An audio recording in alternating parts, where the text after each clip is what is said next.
Hey everybody, it's Lloyd Spence, and listen, BetOnline remains your number one source for all your college basketball betting this season.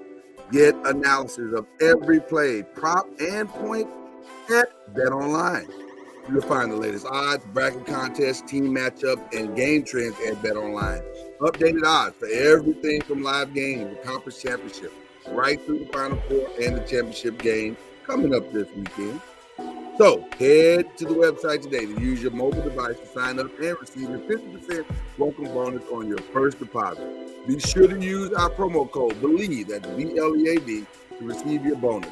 BetOnline.ag is where the game starts.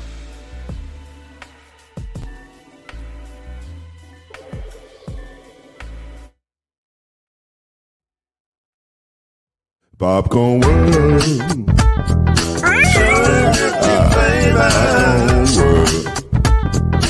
Popcorn World.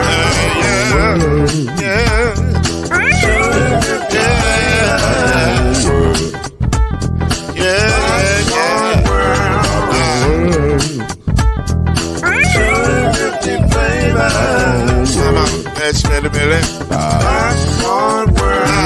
Can I make you move now? Yes, I can. So you can get this movement up back again. You can make it round the world when the holes in your hand. Popcorn World.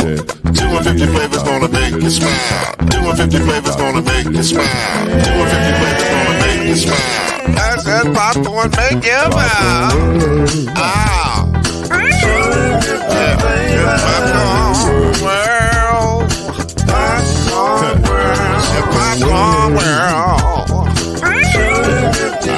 It's a popcorn world. It's a popcorn world.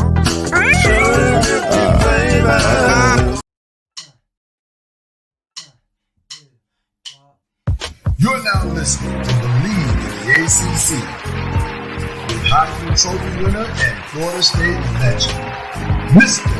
Charlie Ward, Wave 3 TV, and Furniture Hall of Famer Kendrick Haskins, and Mr. Talking Noise himself, and of course Mama Noise's man, Lloyd Spence. And now, it's time for BLEAV in the ACC.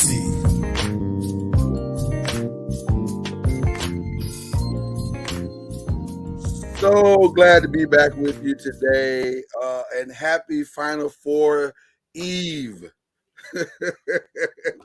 We are on the eve of the men and women's Final Four, and it is an exciting time in college basketball. That is Kendrick Haskins over there. He is a Hall of Famer, right? The angle is there. You go. Right now. There it is, right That's there. hard. He's right there. And then that's Coach Junior. He's a husband. He's a father. He's a man of God. We don't even talk about the other stuff that he is, like a Heisman Trophy winner and all that stuff. That's not important today. And the owner of a fresh fade.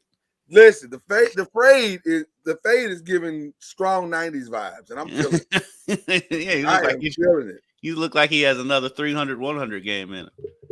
Do you have another three? Let's explore that for a second. Can you go throw 300 right now? What's going on? Give us 100 yards rushing. What are we doing? Charlie ignoring us. Can Charlie hear us? It feels like he can't hear us.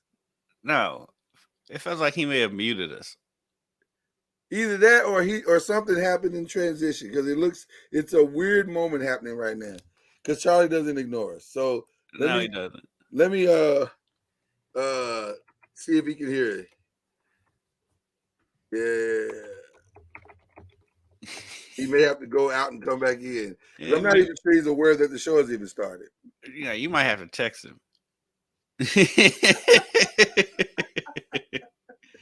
Yeah, I don't think he's aware that the show has actually started. Okay, so this is a strange way to start the show, but it's fun. It's always fun with Charlie Ward. Let me just be very clear. It's never a dull moment with Coach Junior. Coach, there he goes. There he is. Can you hear us, Charlie? Can you hear us? Okay, so you probably got to go out and come back in. Yeah. There you go. We knew something was wrong. It's like Yeah. Charlie doesn't ignore us. Something is desperately wrong here. Well, first of all, let's talk to Kendrick Haskins while we wait on Charlie to come back. You have been on the road, my brother. How have you been? Unexpectedly on the road, by the way. That was not what we thought would happen prior to the prior to all of everything emerging. There he is. Road, so how are you doing? Yeah, we got him now. We got you, Coach Junior. We was complimenting your fresh fade and saying you look like you can go for another 300 pass and 100-yard rushing game. Look like you have another one in you. You look like you got one in you. You got one in you. I must be playing a video game or something. You got another one of those stat games in you, Charlie. It's there if you believe, Charlie. It's there if you believe. Yeah. I don't think Charlie believes. I don't even believe that. Yeah, didn't sound like belief. Yeah, it did not sound like belief. Yeah. Well, listen, I got Kendrick has been on the road. He's back.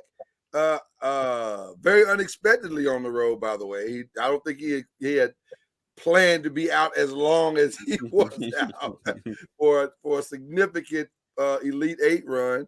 How was the trip and the experience and everything? Talk to us a little bit. Yeah, Seattle was fantastic. I'm sure Charlie can tell you Seattle's a great town. It's fun. You can just walk everywhere if you want to. Weather was great. We only got rained on once when we were out there. Nice. And it was great. As far as the basketball goes, I mean, for one, I want to give a shout out to a friend of the show, Jeff Walls, because the way he treats us when we go out to the tournament, because the way the NCAA has structured stuff now, like those open practices that used to be open to the fans and we'd all go there and do they only let us shoot for like 10 minutes. And I don't think it's open to the fans anymore, which is that's not, I mean, that's the best day of the tournament is that practice day, especially if you're a fan. You get to go out there and you sit there and you get to watch all the teams practice. You get to see everybody play, but they don't do that anymore. Is that a COVID thing or you don't, or they started doing that a little bit before COVID. Okay. And so, they only give us 10 minutes. 10 minutes, the buzzer goes off, and they kick us out. Wow. Except for one team. Okay. Jeff Walls lets us shoot the whole practice. Awesome. Mainly because, and he's no different than anybody. Usually at those practices, Charlie, you could probably attest to this, those aren't real practices when they have those open practices. Those are mainly just shoot-arounds. They have their real practice somewhere else, and that's what U of L did. Right. So they let us shoot the whole thing, and like that helps us out so much. I was able to. The funny thing is, it makes me feel old, and I'll call it a humble flex. I'll take this flex. Okay, great. I'll just line it up for you. Hey, I'm very proud of this one though. The radio crew for the women's games, the play-by-play guy Nick Curran and the color analyst Courtney Walton are both former interns of mine. I was gonna say. So I'll take that flex, but they and that was a humble flex. And we'll give that flex. Hey, I'm so proud of them. But absolutely. But I was able to talk to them and get a story in the story of Josie Williams, who is a grad transfer, came in from Utah Valley. She's 6, I think she's 6'5", and she comes in. She averaged a double at Utah Valley. She came here she was, the first time that Jeff Walls reached out to her about coming to Louisville, she ignored the phone call. She's wow. She's like, it's this Kentucky area code. I don't know anybody in Kentucky. And it was Coach Walls, and he left her a message or whatever. So I got that story from them, and then she comes in. She has playing time hasn't really worked out for her because they've gone more up tempo, and she's not, she's 6'5". She's a big statue in the middle, but she can shoot. Yeah. So she came in. She hit a 3 in that Texas game, and it was in the second quarter. It was just like a 3. It was a part of a run, but they were up by like double figures at that point. So Texas called a timeout. She goes over to the bench, and they are jumping on her like she had just hit a buzzer beater to send them to the Final Four. Hilarious. So I got that story from her, and she was great, and the U of L players and everything, they were great in the locker room, even after the game. And I was talking to Haley, and we was talking about the Iowa game, and she's like, "Hey, look, the game plan was to make the role players beat us, and they made shots, and so they beat us, and that's true." Because I mean listen, that we can. I don't want to take anything from Caitlin's game. I mean, it was an amazing game, and she played great. But if you really look at it, she had a huge first quarter. Really didn't do anything in the second quarter. Right. Third quarter, she was just kind of out there, and she got a lot of those points late. Where how she dominated the game was her passing. Oh my God, her pass and what impressed me about Iowa more than her. I mean, don't get me wrong, I was supremely impressed by her, especially that first quarter. Right. They move. Their offense looks like young Golden State, the way everybody's in motion. And they got open shots because nobody is standing still. Yeah. And it was so many times when Caitlin comes down and there's somebody cutting, and she already knows they're cutting probably before they do. Right. And they was getting easy buckets just the way they move their offense, because it wasn't like Louisville played bad. I mean, Louisville scored 83 points in that game. Right. Normally that's a win. Right. Yeah. So I mean, it was a great game. The players were great. Coach Walls was great, and we had a great time. Well, let's stay there for a second because, like I said, this was we have seen an unexpected ACC run all the way across the board, both men and women's. And so, since we started in the women, let's stay in the women, and let's start with the Elite Eight with that particular game. And I'll say this: I have not seen Caitlin Clark play all season long. I've just seen the highlights, like most people. And the highlights were okay. I mean, you know, it's a woman. It's most of the time it's her shooting the ball. I remember the buzzer beater she hit. I think it was against Indiana. Yeah. So I've seen a lot of the highlights that she's done. I'm like, okay, she's a decent player. I had no idea she was far and away one of the best players. I did because of the beauty of this area. Right. You've seen her. I've seen her play because of the Big Ten, and that's covering Indiana. Had no idea. I'd seen her play. I mean, nobody could have seen that coming. But I'll say this: 40-point triple-double. Nobody could have seen that coming. But I'll say this: I think the best part of her. I think the best part of her game, though, is her passing. Like some of those cross-court passes that she was throwing that were right they were right in the pocket. Like you can't. Right. That's impressive. That to me was the most impressive part of her game. Right. The shooting, girls can shoot. Like that's not really a thing. It's a weird thing about women's basketball. I don't mean it as a slight, but like you have more faith in them making a three than a layup. A lot of times. If we're being honest, a lot of times. I mean, I don't know what that is, but yeah. But having said that, and I can't wait to hear what the coach says here. Their team is okay. It's not a great team. She's the definition of a star. She makes her team better. Listen, if ever there was a moment where somebody is literally putting everyone on their back, this is that moment. She lifts that entire team. Like I'm not sure that without her. Huh? She gives them so much confidence. Oh, they listen. And she'll share the ball. You know, that's the thing. As much of a star as she is, she shares the ball. Now, I will say this. They can shoot that thing. But she's got a lot of Luka in her. She does. Oh, yeah, no question. As far as somebody breathes on her and she's turning around hollering about a foul. It's like, right. And chill out. Now, I'll say this too also. And then, Charlie, wherever you want to take this Caitlin thing, please feel free.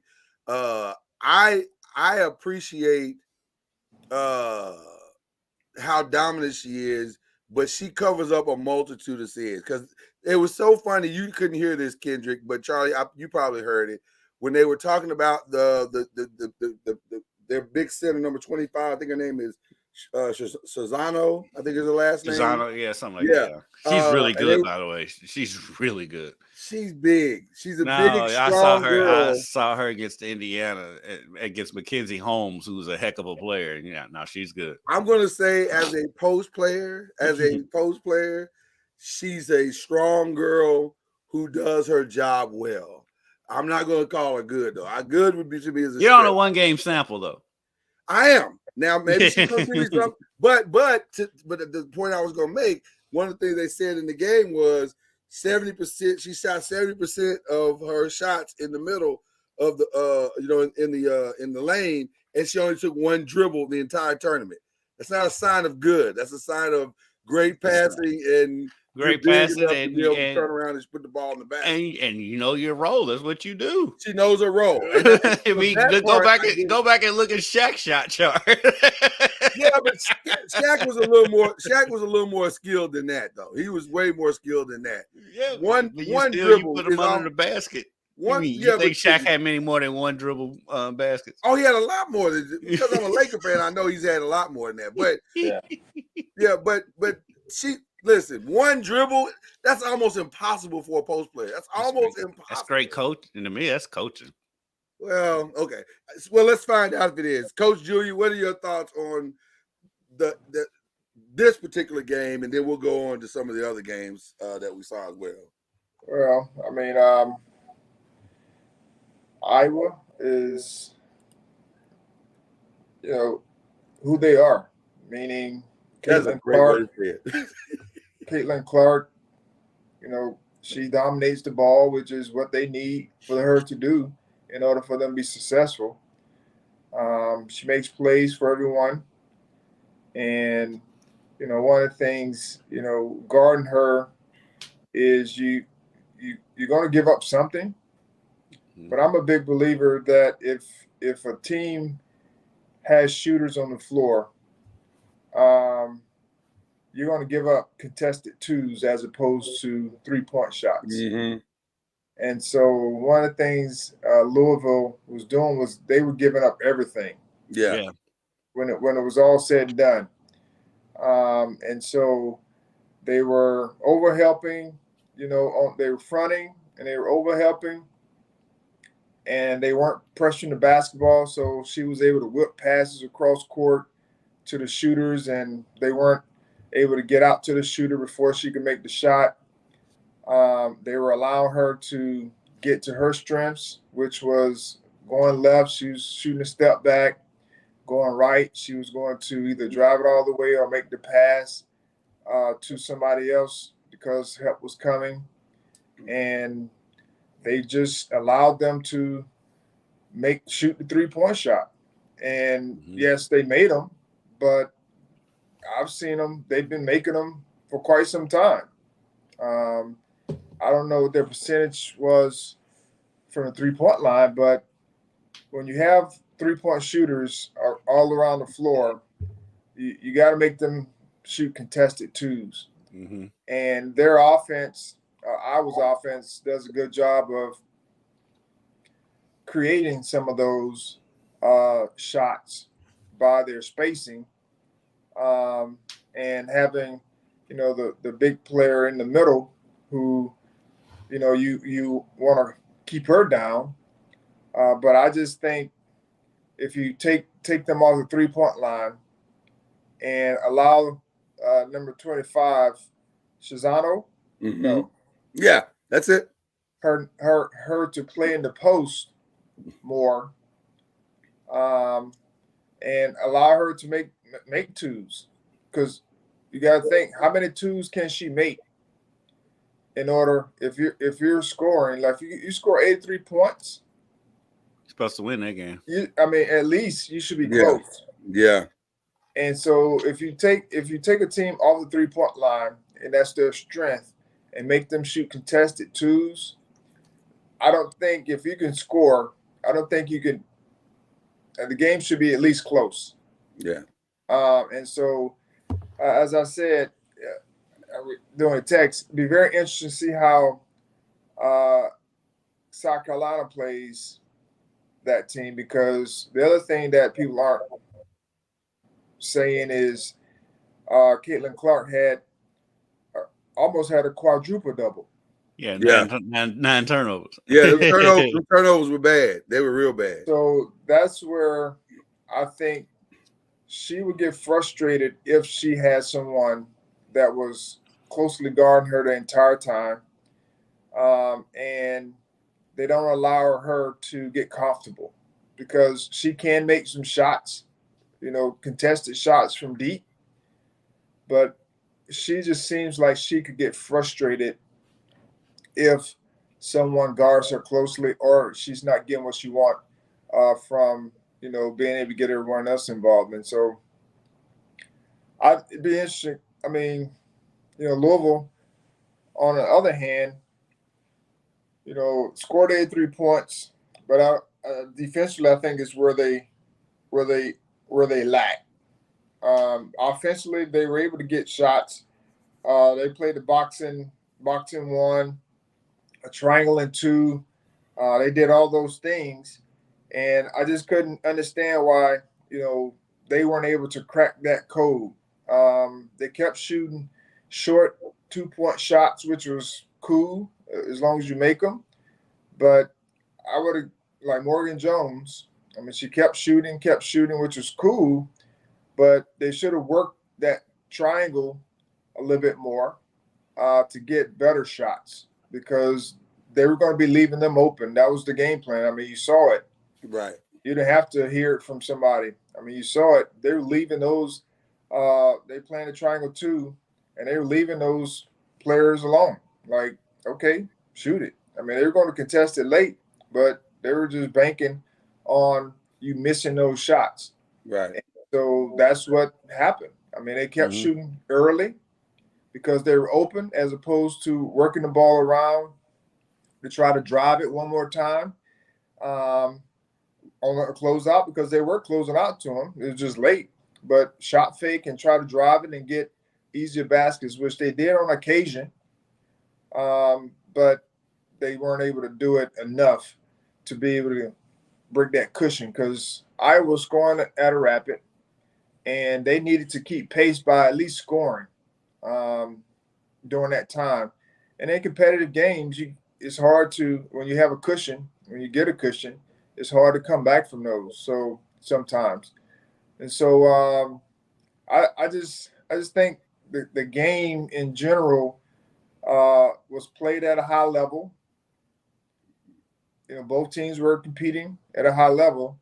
It was just the 3-point shot is what doomed Louisville. Absolutely. And to Charlie, your point, I was just going to say this real quick. To your point, they shot 45% from the 3-point line. Right. Iowa did. Go ahead, Kendra. Charlie, I wanted to ask you because I see it so much now. Because you're seeing more fouls on 3-pointers. We didn't see it so much in that game per se, but closeouts. Because you was talking about that because Louisville was slow on their closeouts. I did feel like some of it may have been game plan that they didn't want. They wanted to give up 3 rather than the pump fake and drive.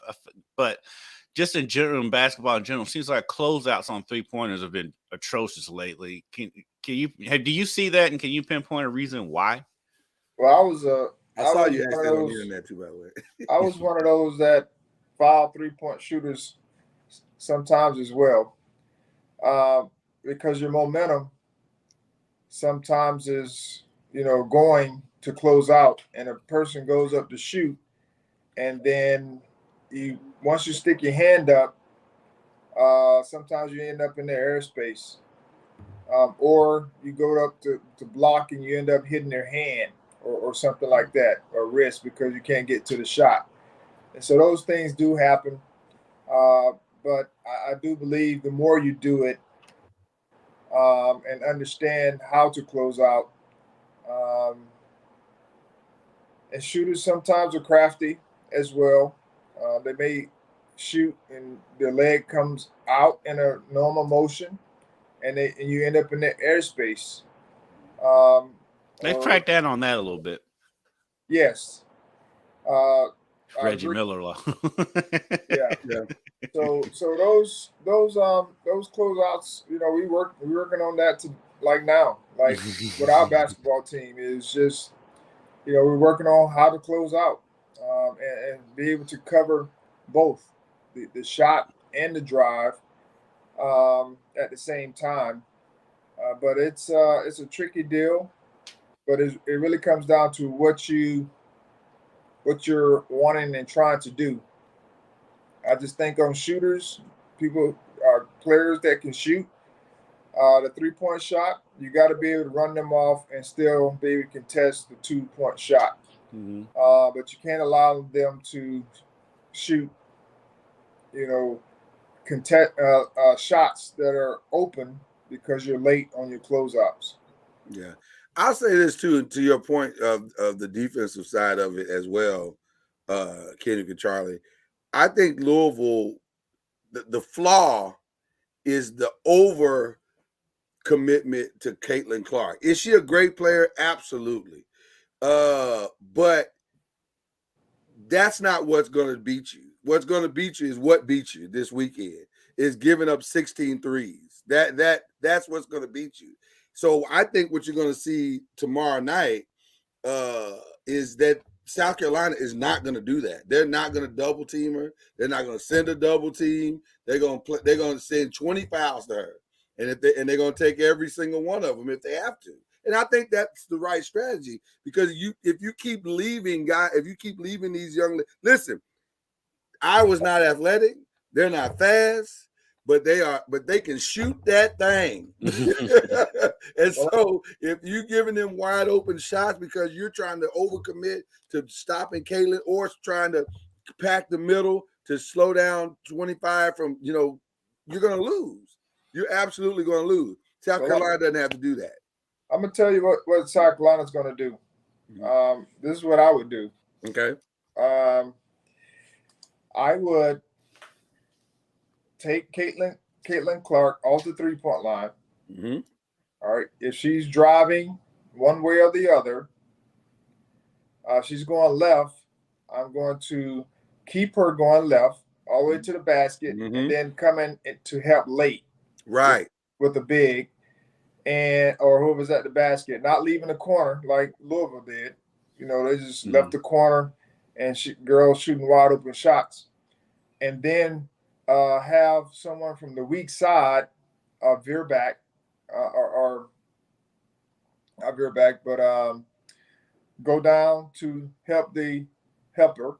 Yep, right. Whoever helps comes to help for the big, and then force her to make cross-court passes or stop to make passes, and then you can recover back going left and going right. I wouldn't have my girls leaving their zones like that, like Louisville did. They were way overcommitted to the point where there was nobody. When, like you said, with these cross-court passes, there's nobody there. There's no way she should be throwing pinpoint cross-court passes like that. Yeah, that's wild. So part of that too, I think, is the U of L didn't trust the interior defense too, and South Carolina trusts theirs. They got a big reason why to trust theirs. I thought she did a very good job. I thought Cochran was amazing. Yeah, she was fantastic. Yeah, but like bigs though, still they gave her problems. Of course they do. Yeah, she plays well offensively against bigs.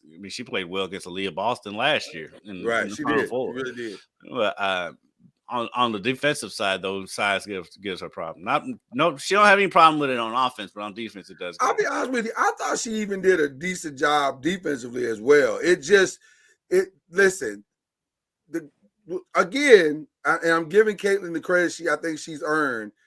She gives her, if you pay close attention to where she's putting the ball for her to score, it's exactly where she needs it to just turn around and score. That's why she doesn't have to dribble, because Caitlin takes all the work out of it. She doesn't have to have footwork. She doesn't have to have anything there. She puts it up high and in the only catchable space that she can have it, to where all she has to do is lay it up off the glass. Yep. That's honestly exactly what you want your guards to do with their bigs. It's just a skill set that you don't see a lot of guards having these days. And she I was more amazed by the way she controlled the game, not so much with the scoring aspect. I mean, the shooting was phenomenal, but like most of the game was more about her orchestrating everything that's going on out there on the floor, and that's what amazed me. But I agree 100% with Charlie. I think you can't play into that if you're in Louisville. You've got to say, okay, we're going to commit to doing what we do, and drive her the way we want her to go, and live with the results. I do think part of it too is they really never got to put Mikasa on her, because I think they wanted to save Mikasa for the second half for fouls, but then Much as I picked love up too early. Yeah, she I picked love up too early. Mikasa. Mikasa is a foul machine. But shout out to, but to that same point, shout out to Mikasa, who really put her 4 years together in this term. Like, it was amazing to watch her mind at work in this term, because you could see it. Like, you could see her thinking the game out, going, "Oh, I've seen this before. I've seen that before. Let me slow this down. It was really cool to watch her evolve into this moment, and she played well for the most part. It's going to be fascinating to see.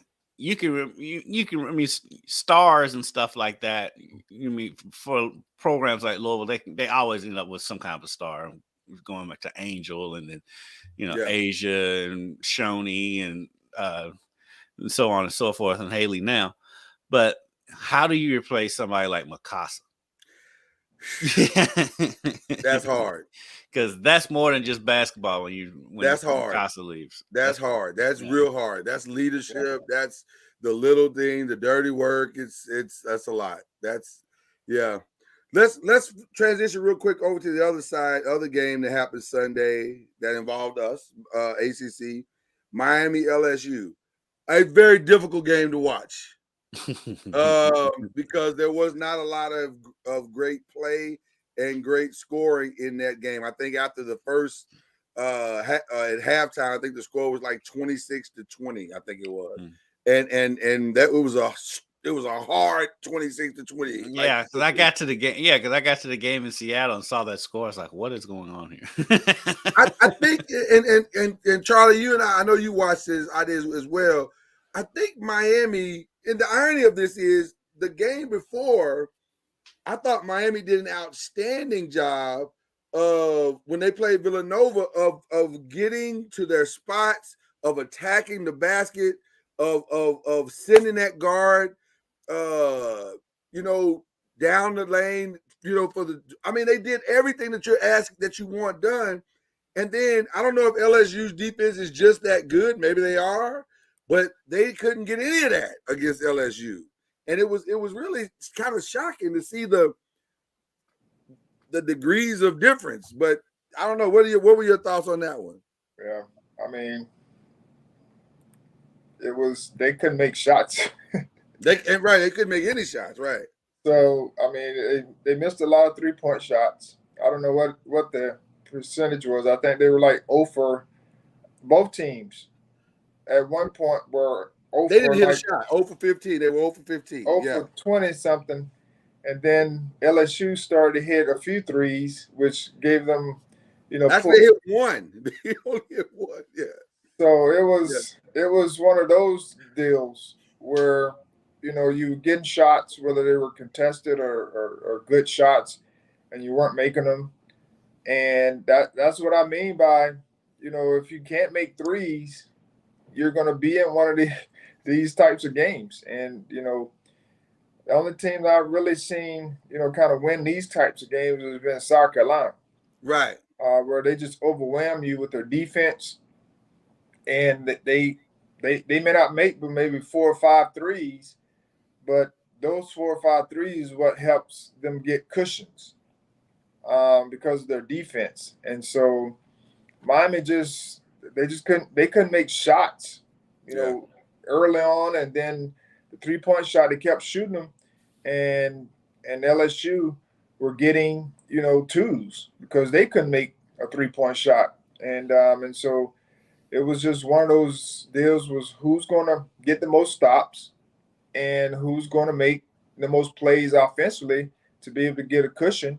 And LSU just had, too many ladies who were able to, break the defense down and get easy baskets for their teammates. And I don't know why Miami decided to shoot that many threes, because it's not like they're a great 3-point shooting team. That's not what they do. I don't know. It was a weird game to me, but shout out to LSU. I mean, they did enough to win, and they were able to pull it off. But I got to also give credit to Miami, to Louisville, and also I want to give some love to Notre Dame, because I thought Notre Dame honestly was dead in the water. without Olivia Miles, and ultimately that turned out to be somewhat true. But for them to even get as far as they did, that shows a lot of. You got to give them a lot of credit for what they accomplished.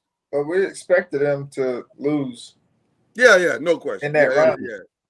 We felt like they would be able to get to the round that they got to. Yeah. And that they were going to struggle once they got past the first weekend. Yeah. Now let's go to the more positive parts of this tournament. Is that shout out to Big Momentum, because that's what Virginia Tech rode all the way into the Final Four. And I'm gonna tell you something. Virginia Tech, I'm not sure they can win it, but they are playing some good basketball right now. Their inside-outside game is strong. Georgia, I didn't realize Georgia, is it Amore? I've heard it pronounced Amore, and I've also say Amore. So I've heard both too. Amore. Yeah. I think Amore's right. Okay, so we're gonna go with Amore. I love her game. I love her fearlessness. And I appreciate the way that she personally attacked Ohio State, because that press can be something. Ohio State's press can be daunting, and she was not afraid of it at all. And she did her thing, man. And then Knightley was Knightley. I mean, she's gonna do what she do. But is it Kid? I said Knightley or Kiri? What is it? It's Kitley. Kitley. Kitley. Yeah, Kitley. Yeah. I'm over here like Charles Barkley, jacking up names. Mm-hmm. Hey, sorry. I mean, shout out to Coach Kenny Brooks. Yeah, man. Yeah, doing his thing. He's holding it down for the brothers. But I enjoyed watching Georgia play. She reminds me a little bit of Mark Price, especially in college. Yeah. And how she comparison. how she gets down, controlling the basketball, making sure everyone is, getting touches, and then her getting her own, shots. And so I enjoy watching her compete. She just competes well. But I mean, they got some other ladies on the team that knocked down some shots early. I mean, it was like they were shooting with confidence early. Yeah. All was going in. And I think that's what kind of helped them get settled in to the game by getting others involved, because Elizabeth and Georgia, they're going to be able to get their touches, and because that's what they do. Yeah. But the others, I thought, were the key to their success, playing their role, making shots when they needed to make shots, making hustle plays. And so it'd be interesting to see. They have a chance to, I know, get to the final game. I think they can beat LSU. Yes. I ain't saying it's gonna be easy. No, I believe they can beat LSU. I think they can beat LSU. Yeah, as we talked about, as we talked about, LSU is not a very good 3-point shooting team. Right. And if you can make sure you don't give them you don't overhelp and just leave. There's a couple of the ladies who can shoot wide open. Then you'll be okay. So it'll be interesting to see how that game plays out. But I do believe Virginia Tech can get to the final game. Now, I agree 100%. Once they get there, that's a different story. That's a different story. They're most likely running into a machine. Right. Either way. Like, it's not ideal either way. But shout out to Virginia Tech for getting the invitation and making it to the to the Final Four, man. They're gonna be in the American Airlines Center trying And to. they definitely can have a chip on their shoulder because out of the four, they're going to be the very last ones talked about. They're No not going question to talk about it. about Virginia Tech at all No, leading into that game. they are for sure the underdog. Because Yeah. ESPN, they fall in love with their stars. I didn't see much of the broadcast of that Iowa Louisville game, but I heard it was basically the biography of Caitlin Clark. Oh, no question, no question. I mean, the thing that irritated me. I mean, it's a lot of things that ESPN does in their broadcast that irritate me. But when Mikasa Robinson fouls out, that whole time in between the foul and when they actually shot the free throw, the camera's on Caitlin Clark the entire time. I'm like, okay, Right. Mikasa Robinson just fouled out. I mean, she's 5 years. She's an all-time. She's played the most games in the history of the U of L program, literally. Yeah. And she's been to multiple Final Fours. She's had an amazing career. And you show Caitlin Clark the entire time. It's like 30 straight seconds of just them on Caitlin. And she's just standing there. And it's like, give me a break. And as frustrated as I am about that as well, I do understand we just saw a 40-point triple-double. So I get it. I get it. I get it. Yeah. I get it. But I mean, ESPN but you're right. 100% correct. They have a tendency to go over the top on little bit. All right, on the men's side, dare I say the men's side was maybe even more shocking because, first of all, there's not a maybe. There's no number 1, 2, or 3 seed in the Final no Four. Number 1, no number 2, no number 3. But shocking even beyond the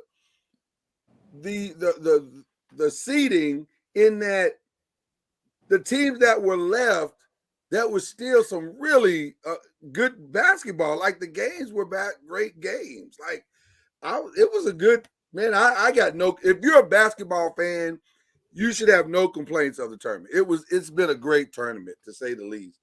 We'll go back a little bit, and this tournament has just been eye-opening because the teams that are in the Final Four don't get the press that the teams in their area gets because of their conference. And I'm happy that it's happening because it gives hope for other teams that are very similar. Like you can make a run if you have the right group and some good quality coaching. You can make a run and beat the teams that you hear about all the time from the Power 5 conferences. And so I'm happy to see, I guess the underdog type schools, make it.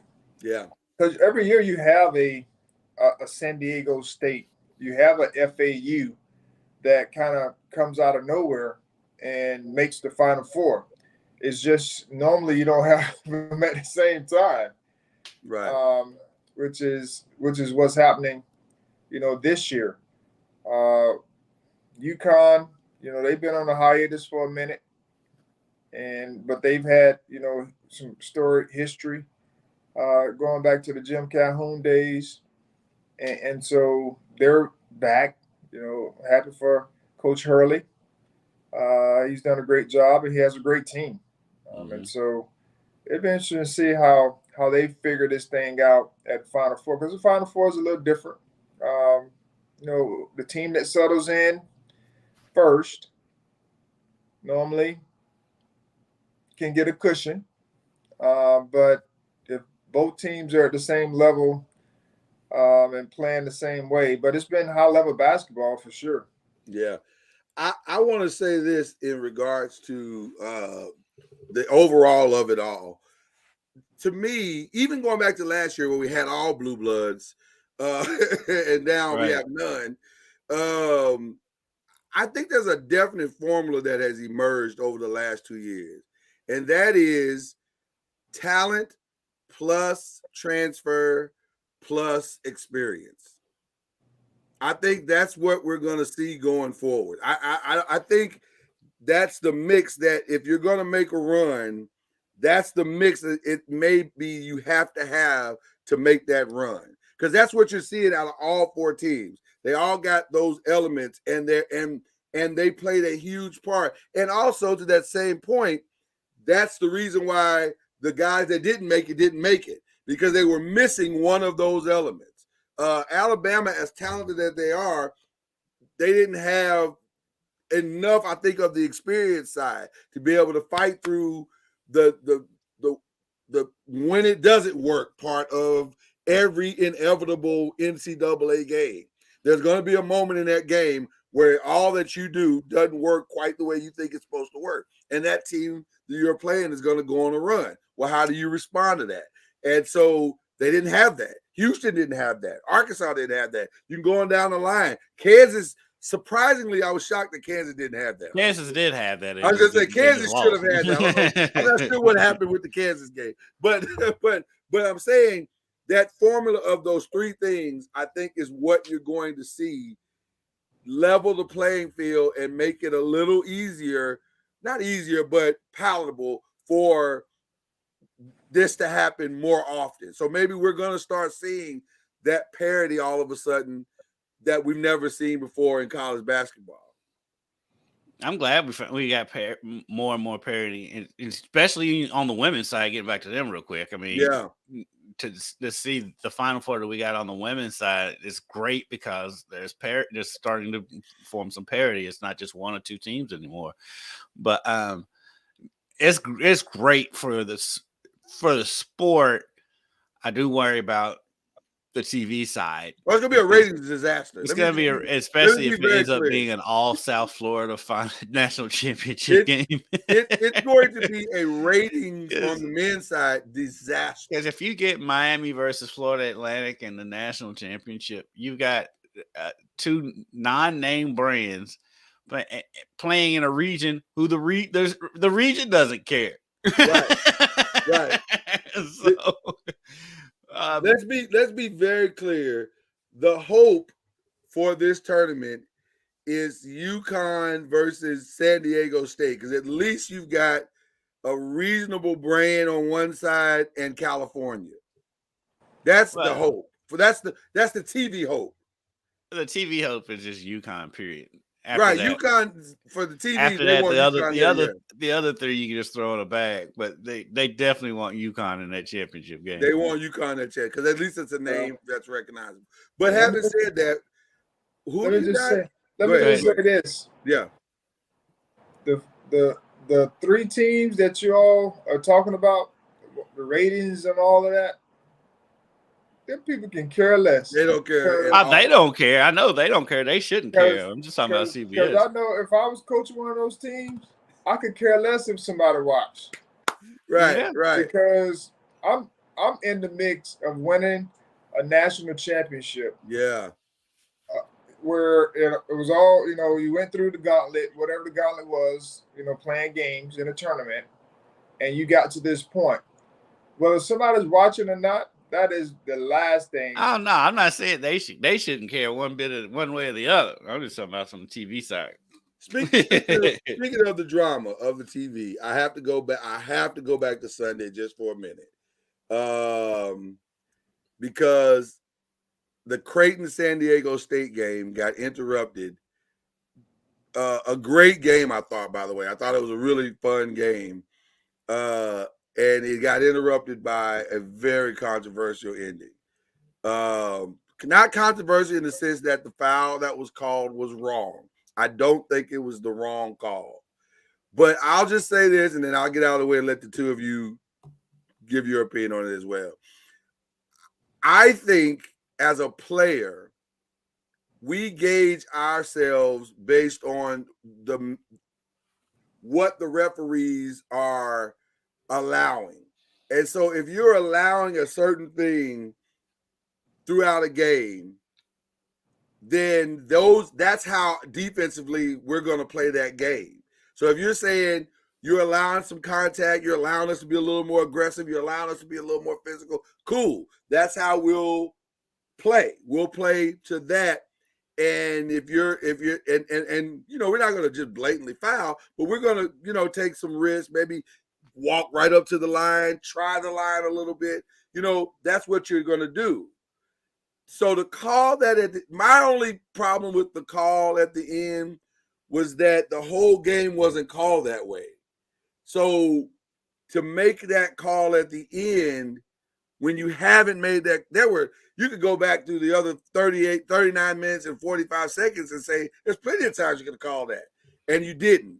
So that was my only frustration with it. But was it the right call? Yeah. I mean, it's a foul. So, but I just had a problem with the inconsistency. That was my only issue. So, Kendrick, Charlie. Charlie, I'll let you because honestly I didn't see that much of that game. Okay. But you saw that play though. Yeah. I saw it was a play, so I thought it was a foul. Right.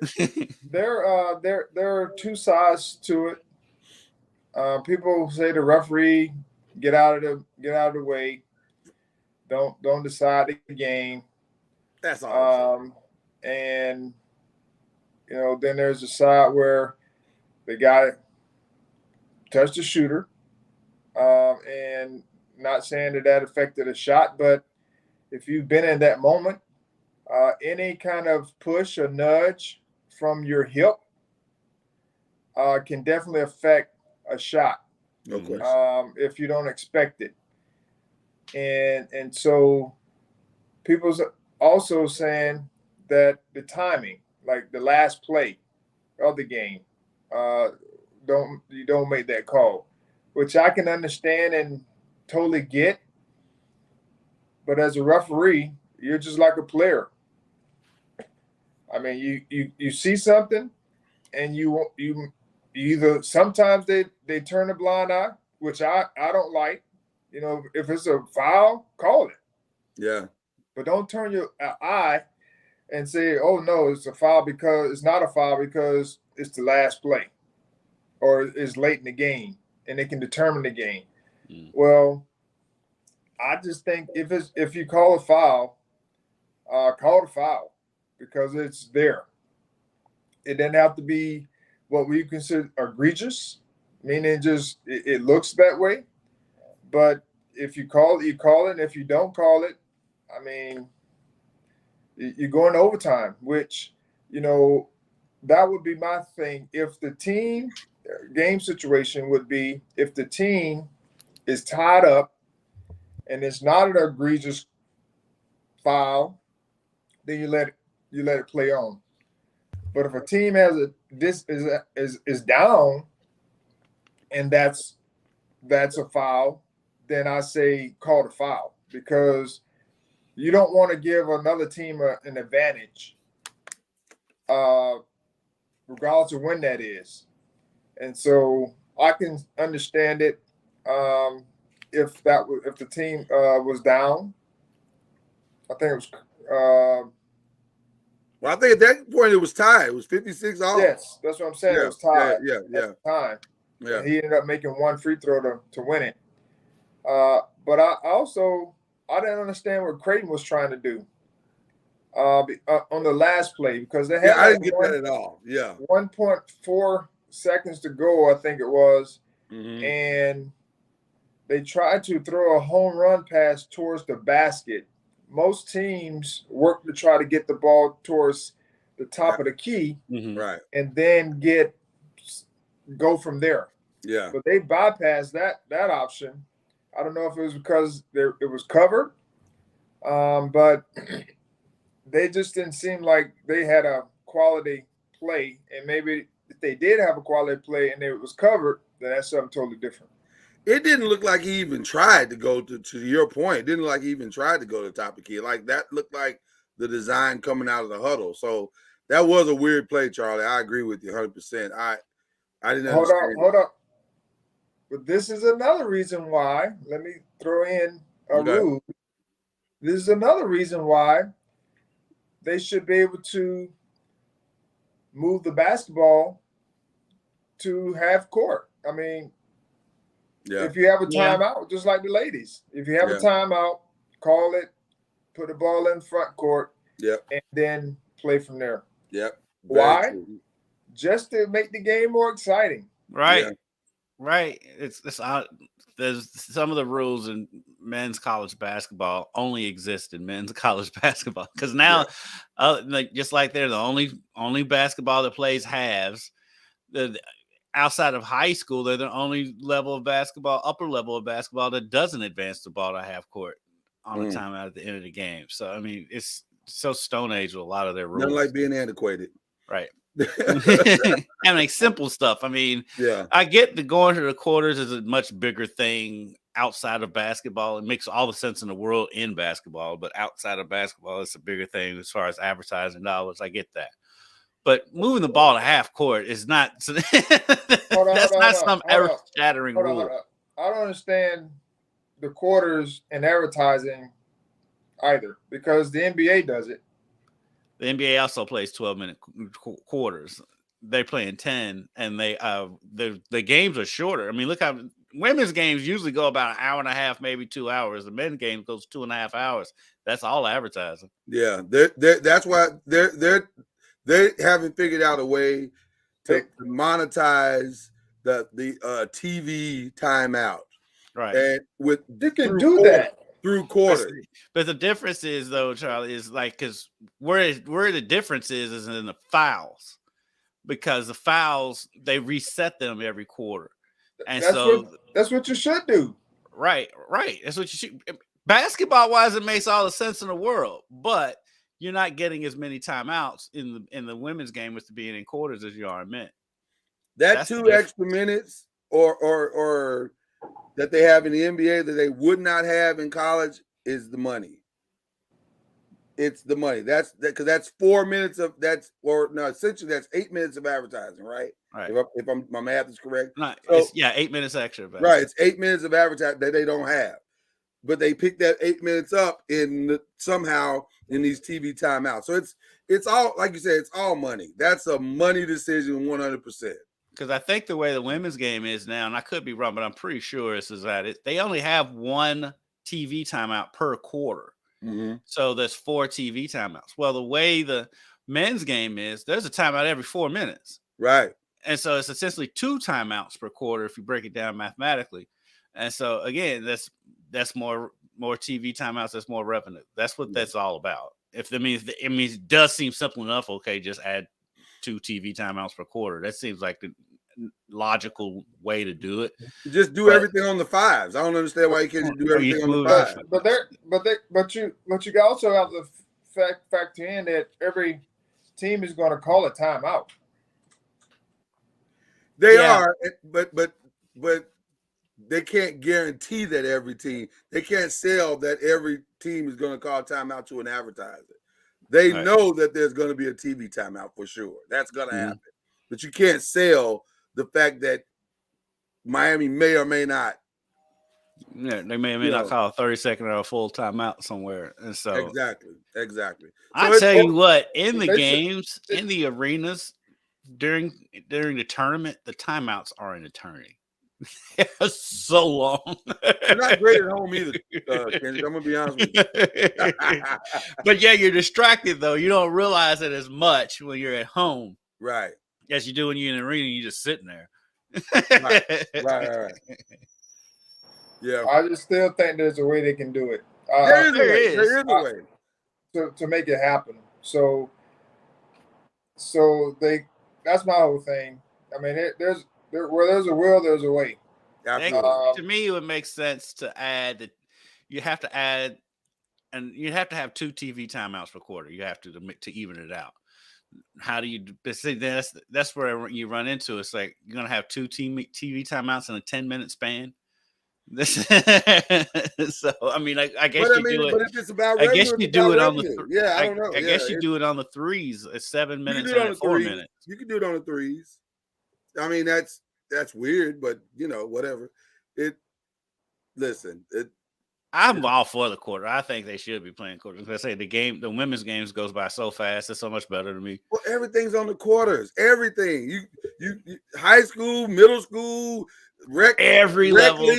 Of basketball. I mean, everything's every on the level of basketball is quarters. Except it's men's college. It's so weird. But that's what it is. All right, so let's talk about the weekend. What's going to happen this weekend, gentlemen? Is the ACC going to claim 2 titles this weekend, or well, I don't. Let's just go back to something we had talked about off, I think, Eric. okay. For the men's, I mean, we're talking about everybody wants to get to the SEC because it means more and all that kind of carrying on. That when have they had a team in the championship, a Final Four? When's the last time they had a team in Final Four? That is a great question. I want to say it was Auburn when Auburn got there. I think it was. That was 2020. That was 3 years ago. Yeah, I think it was. I think that was 2020. Yeah. And then prior to that, I don't know. It's been a while. Prior to that, it would have been when Kentucky was going on their runs. I was going to say, it's either Kentucky or Auburn. I know Auburn. Auburn has been since Kentucky. So I'm pretty sure that Auburn's the last.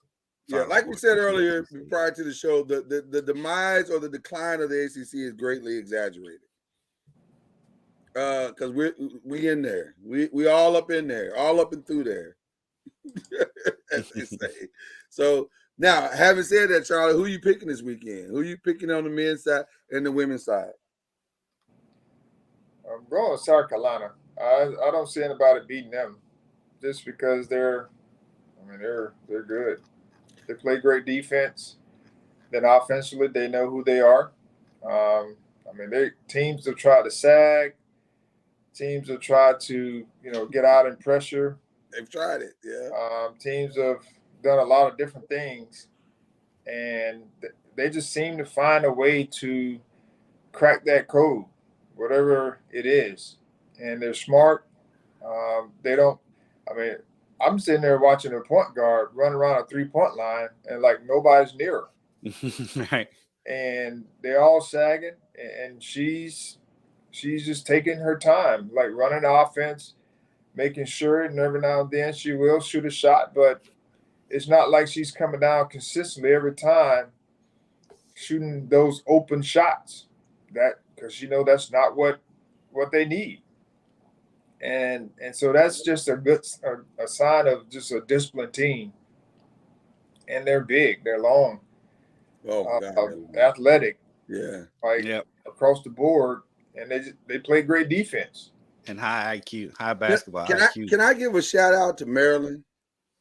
Maryland actually played a decent game, except for that second quarter. They were terrible in that second quarter, but they played a decent game. South Carolina is that good. They are that good. Is there any path, gentlemen, to where Caitlin Clark can somehow put on the cape and lead the Justice League of Iowa to some kind of? It's possible. If her teammates are making shots, 40 and 20 assists. Like something like that, maybe. That's not gonna happen. But if our teammates are making shots, crazier things have happened. More likely to beat South Carolina, Iowa, or Virginia Tech?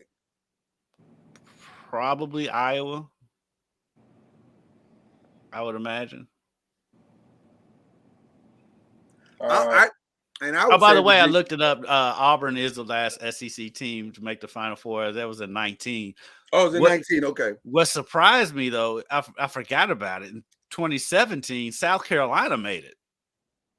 Oh, that's right. They sure did. And they sure did. They were an underdog, like a 5 seed or something like that. And then before that, Kentucky 15, right, and 14, and 12. So on the women's side, it's South Carolina's to lose. On the men's side, which is far more difficult to predict, who you guys got coming in to the Final Four? UConn is played the best, meaning on both ends of the floor, consistently. They just beat teams, beat them. And they play a certain style, and they got a team that has it all.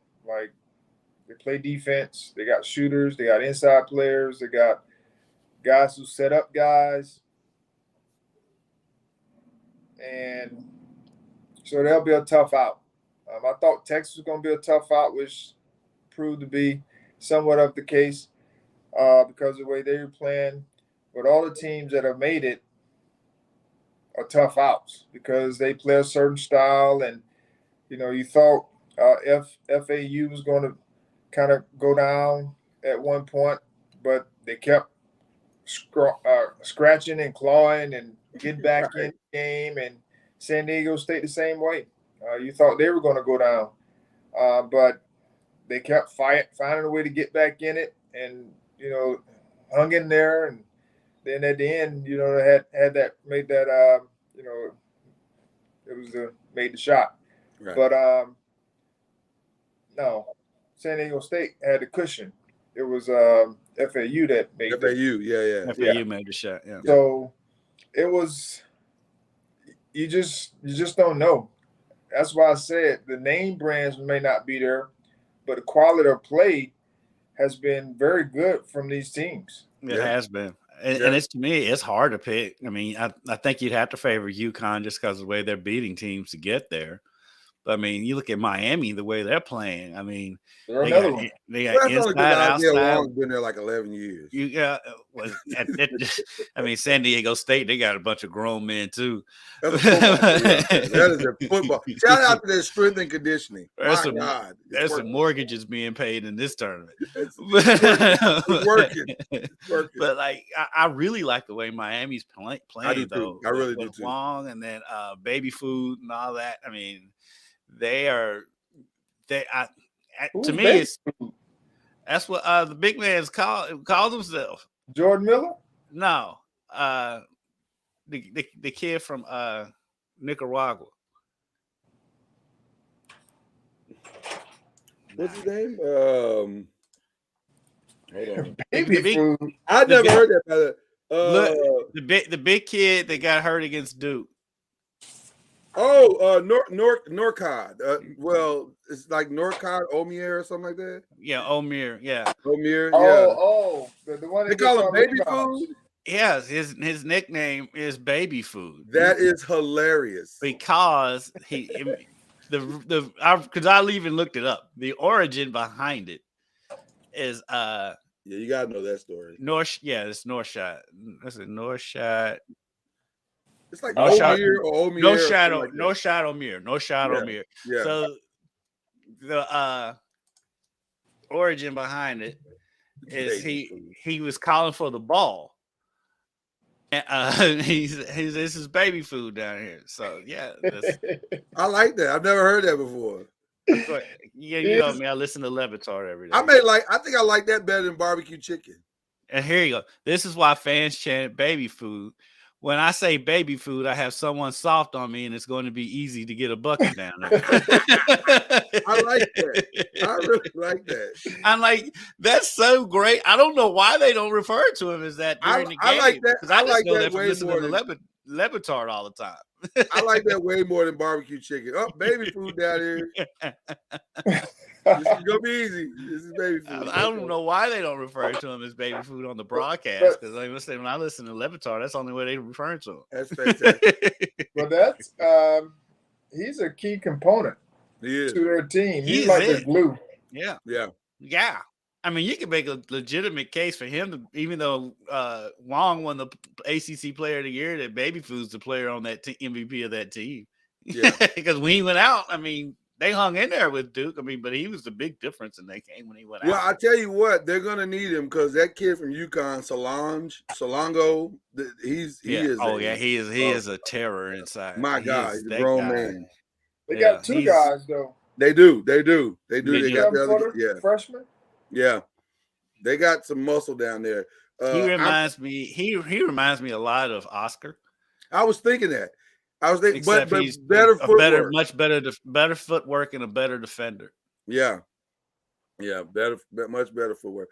I don't listen. I honestly don't know what's gonna happen. This is one of those times where I get to go and watch it and just enjoy it for what it is. But I am very curious if I'm being completely transparent here.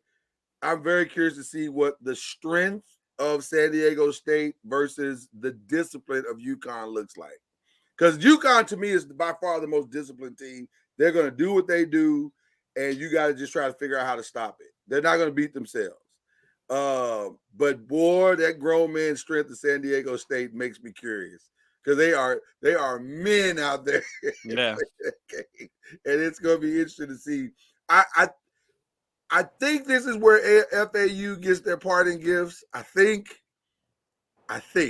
but I think so. I think so. No disrespect for no them. disrespect to them. Listen, and shout out to Dusty. I love that they have a head coach named Dusty. there you go. Yeah, no disrespect to them, but I think this is where it all comes to an end for them. So we'll see. But boy, this should be a fun weekend. With I think the must-see semifinal game being tomorrow night at 9:00 with South Carolina. I don't understand how they ended up on the same side of the bracket because clearly, I guess they're saying LSU is the bigger brand and Kim Mulkey is the bigger brand. Yeah, so, they want the South Carolina LSU. Yeah, so they want that South Carolina LSU. But I think South Carolina Iowa is going to be the most watched. Well, I don't think they were really when they college basketball of all time. When they made the brackets, though, I don't think they was anticipating Iowa being there because Stanford was the number 1 seed. That's a great point. That's a great point. They didn't anticipate one girl could lead them all the way. So here we are. Should be a fantastic weekend, guys, of basketball. Your shout outs. Who we shouting out this week? Coach Junior. I'm gonna go with the head coaches for the ACC teams, Coach Kenny Brooks and Coach Larinaga, and their teams for getting them to the Final Four and giving them a chance to win the national championship. Those are 2 guys I want to shout out. How's your wife been during this tournament run? Because her alma mater is killing it right now. Yeah, Miami, the U is back, baby. The U is back. She's been flaunting her here for sure. Shout out to the lovely Mrs. Ward. She's traveling today with her UM gear to Minnesota. I have a coworker. She's a graduate from the U. I took off yesterday, so I took off Tuesday. I come into work yesterday, and there's a big U on my computer. Hilarious. Oh my goodness. That's awesome. That is so awesome. All right, kid, who you shouting out, brother? I basically made my shout out earlier in the show. This shout out to University of Louisville women's basketball program, how gracious they was to us, how they treat us every time we travel with them on the road. They give us more access than the NCAA wants to give us. And then shout out to the end of an outstanding career, Mikasa Robinson. She was friend of the pod. Yes, she was. I'll work on trying to get her on here again. Yeah, we'd love to have her on. She's just the epitome of what you want in a basketball player. She's as skilled as they come. She actually lets her offense take a backseat to let other players get their shine, and whatever you need in a player, she's out there doing. And she's also very graceful and extremely mature, and just an all around just wonderful person. So shout out to Mikasa. Shout out to her. Awesome.